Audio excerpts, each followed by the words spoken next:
Hey YouTube, Wes here checking in with a brand new episode of The Vinyl Survivor. I believe this is episode 121 we're on now. The Vinyl Survivor is where I talk about records I've recently listened to, sort of give you my thoughts on each one to let you know whether they're going to be staying in the collection or getting passed on to somebody else. I hope everyone's doing well, having a great day or night whenever it is you're watching this. Thanks for watching. So let's go ahead and get into it. The first album I have here is the fourth studio album by Howard Jones. This is titled Cross That Line from 1989. Howard Jones is an 80s pop musician, multi-instrumental musician. This album is most well known for the hit song Everlasting Love. But a good album through and through if you're into 80s pop kind of stuff. Really interesting musically. Side 2 gets a lot more interesting musically rather than the side 1 is more of a straight ahead sort of 80s pop kind of sensibilities to it. Side 2 gets a lot more musical, if you could say that, a lot more jazz oriented. It opens with a solo piano piece called Out of Thin Air, which is really awesome. Really like that one a lot, and through side 2 is really much more interesting musically to me than side 1 was. But overall, a really good album and a really enjoyable. So I was glad to pick this one up. Sleeve with lyrics on it on the Elektra label. So that is Howard Jones' Cross That Line from 1989. Really good 80s pop record, and I really enjoyed it. And this one is staying in the collection. So thumbs up from me on that one. All right, the second album I have to talk about today is the second album from the band Simple Minds. This is their album titled Reel to Reel Cacophony from 1979. Simple Minds started out, especially in their early days, they were much more of a post-punk kind of band. They had sort of those punk sensibilities mixed with more of a pop vibe, a synthy kind of vibe. Really interesting album here. I was really excited to get this. Really cool.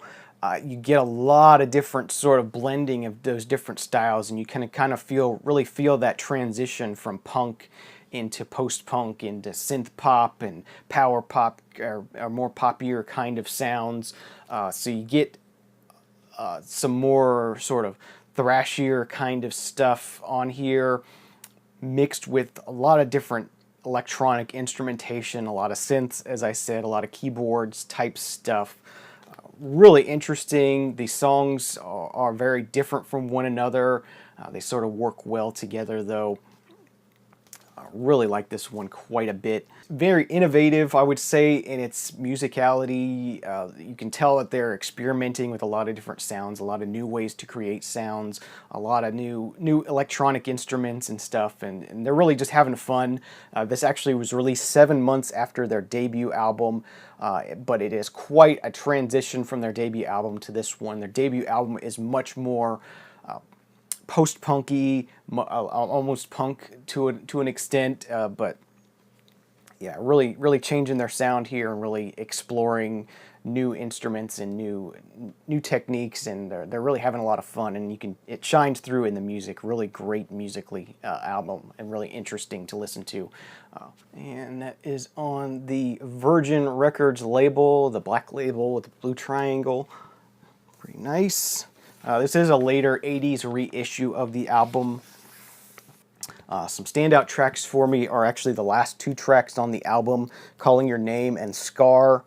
Scar is a really interesting way to close out an album, and it's one of those sort of things that make you want to just restart the album all over again. It's an interesting sort of out of the blue track that is really nice. So yeah, Simple Minds, Reel to Reel Cacophony.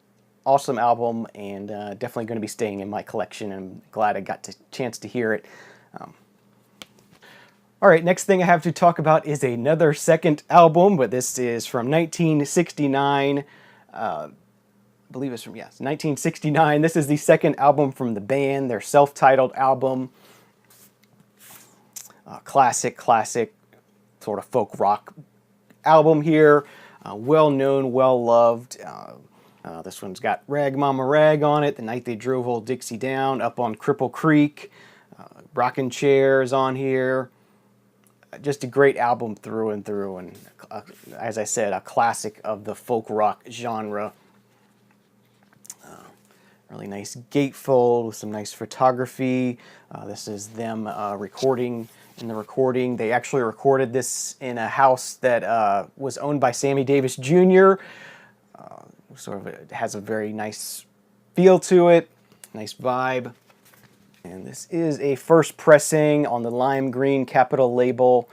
Bob Ludwig mastering, RL and the Dead Wax on this one. Really nice find. Found this one at the record show last year and was glad to add it to my collection. A really nice copy, as I said, really nice first pressing. So that's the band, self-titled, sophomore album, awesome, staying in the collection, great folk rock kind of record here, so classic. All right, next thing I got here is a piece of jazz music. This is Slow Freight by Ray Bryant on the Cadet Records label, 1967. Ray Bryant is a jazz pianist.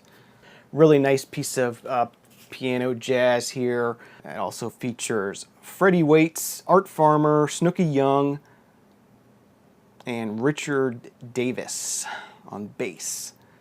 Recorded in 1967, I believe. Or recorded in 1966, released in 1967. Yeah, good album here. Nice piece of jazz. Nice piece of late 60s jazz. Kind of boppy kind of jazz.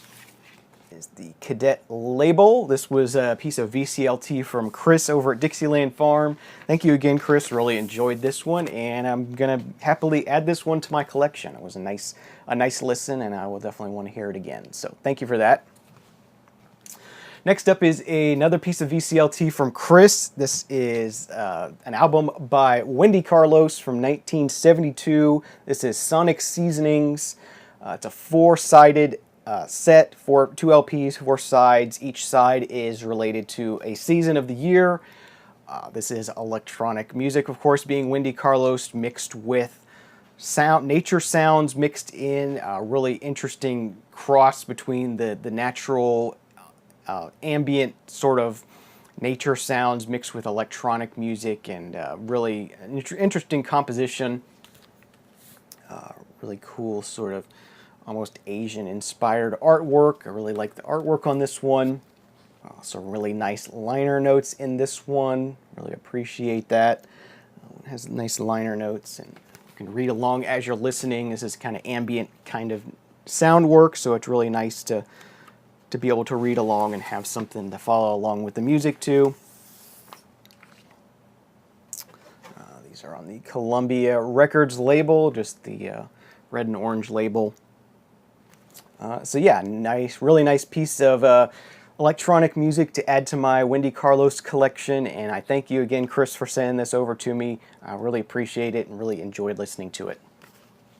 All right, next thing I have to talk about, switching gears here quite a bit again. This is the fourth album from the Flaming Lips, titled In a Priest-Driven Ambulance from 1990. This is an album dealing with religion. Really interesting album from the Flaming Lips. Really enjoyed listening to this one. Definitely a very early Flaming Lips album, a lot more thrashy, a lot more harsh sounding. Really interesting though. It ends with a cover of What a Wonderful World, but in a very much a Flaming Lips style, so really interesting to hear a different version of that album, or that song. This is a 2 LP set, features the original album and then a bonus disc with some additional tracks, which is really interesting. The pink liner, or the pink inner sleeves with an essay on it by Scott Booker from 2005. So it's kind of a look back, a 25th anniversary sort of re-reflection on this album. Sort of a look back on the album, kind of interesting look back. And the albums themselves are on beautiful marble pink vinyl. Really pretty pressings. These reissues from, they're reissued on the Plain Recordings label. They're pressed at Rainbow Records. And I believe these pressings, these early Flaming Lips pressings, have now gone out of print as far as these plain recordings reissues. I think maybe Warner Brothers has reissued them in a box set. Not totally sure, but yeah, that is one to add to the collection, staying in the collection. So glad to have that one. All right, next thing I have to talk about is the fourth album from the neo-funk soul rock group Budos Band. Budos Band are an instrumental group. They are the backing band, or made up of members of the backing bands to a lot of acts on the Daptone Records label. They do backing tracks for Charles Bradley and others on the label. But this is a really freak out, sort of slightly psychedelic album from them. It's all instrumental, as I said. Awesome. I love this album. Just killer stuff here. So if you're into instrumental stuff, definitely suggest checking them out. There's the inner sleeve with the members. And this is just on plain black vinyl. Again, another one pressed at Rainbow Records. Daptone label there. Yeah, so Budos Band, Burnt Offering. Well, don't know if I said the release date. It was 2014. This is their most recent album, as far as I know. Psychedelic, neo, soul, rock kind of stuff. Really cool. And yeah, awesome. Glad to have that one in the collection. Next thing I have to talk about here, a little bit of hip-hop. We have the 12th album by Jay-Z. This is Magna Carta, Holy Grail. Originally released in 2012. Or 2013 is when this was released, sorry. But I don't believe it was released on vinyl until either 2014 or 2015. It was a later release. This is the release it's on. It's on Jack White's Third Man Records label. Don't know why I blanked out on that. Really cool issue of this album. An album from Jay-Z I did like. A bit controversial because it was originally released to Samsung phone owners or something weird like that, some sort of original release. But eventually it got a wide release on CD, and I picked up the CD and enjoyed a lot of the tracks on it. And so when this was released on vinyl, I wanted to grab it. This being a Third Man Records release, it's got some neat packaging. It is in a Stoughton jacket. It's a nice heavy jacket. And I don't know if you can be able to see here, but on the back cover there's a sort of slightly raised area. And there is actually underneath here, which I'm not going to remove, but there is a cardboard postcard that has a song pressed into it. One of those cardboard kind of records. It has a bonus track pressed into it. You can find that on YouTube here and listen to it if you want, so I don't really have to cut that open to listen to it. So I'm just going to leave that as is. A sheet with some liner notes on it. This one has the Holy Grail, the title track. Tom Ford is on here. Nickels and Dimes, La Familia. Some good Jay-Z tracks. And the inner sleeves, they look like pure black, but there's a little bit of faint printing on there. Really difficult to make out. A little bit easier to make out on this side. There's a picture sort of in there. Really interesting aesthetically. And then the albums themselves, 2 LP set, custom labels, and this being a Third Man Records release. Of course, these are pressed at United in Nashville. So that is Jay-Z, Magna Carta, Holy Grail, 12th album. Of course, staying in the collection. I bought this knowing I was going to keep it because it was an album I had on CD and I really enjoyed, so glad to have this one on vinyl. All right, next up is a little bit of German rock, or krautrock as some people call it. That is the album, 5th album from Can, titled Future Days from 1973. Of course, as I said, Can, or a German group that introduced a lot of electronic instrumentation into their rock and roll sort of progressive rock and roll kind of sound. Really interesting group and one I've been exploring. This is another one for my Can collection. A really good one. This is one that was recommended to me by some people that thought I would like it, and yes, I do really like this album. This album is a lot more ambient than some of their previous work, a lot more electronic, really interesting. You can tell they're really getting into the electronic stuff here and playing around and really enjoying it. Really cool. This is one of the new recent reissues from 2014 on Spoon Records. Pretty nicely done. These are pressed at Rainbow, but they did a good job with it. So you get some nice photography of the group members. They actually had a Japanese singer, which I believe he left after this album. This was the last album he was featured on.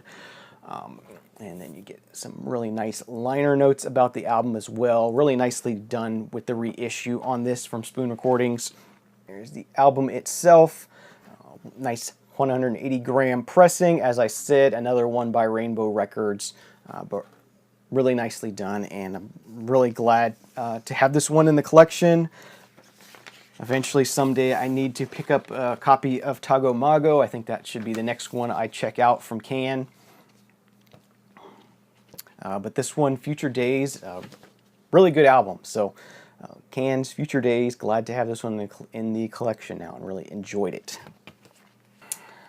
All right, last but definitely not least, one of the two albums released by this group last year. This is the album Depression Cherry by Beach House. Beach House are the kings of dream pop right now. And another great one from them if you're into that sort of modern dream pop kind of sound. Really great album. Great pair of albums they released last year. I just recently picked up the other one a couple weeks ago. So glad to have that one. But this is Depression Cherry, their fifth studio album. Pretty flower photography on the inner sleeve with a little bit of liner notes on it. This is the first pressing, Loser Edition.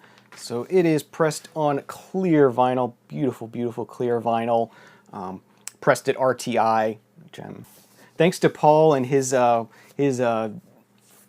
sort of looks at pressing plants. I now know why I've always loved the pressings from Sub Pop, is that Sub Pop uses RTI pressing plant, and the pressings are always really quality. So really cool to find that out. This has a really neat flocked cover, kind of like Bee Gees' Odessa. Really neat. And just a beautiful, dreamy, dream pop kind of album, and just, pure ear candy.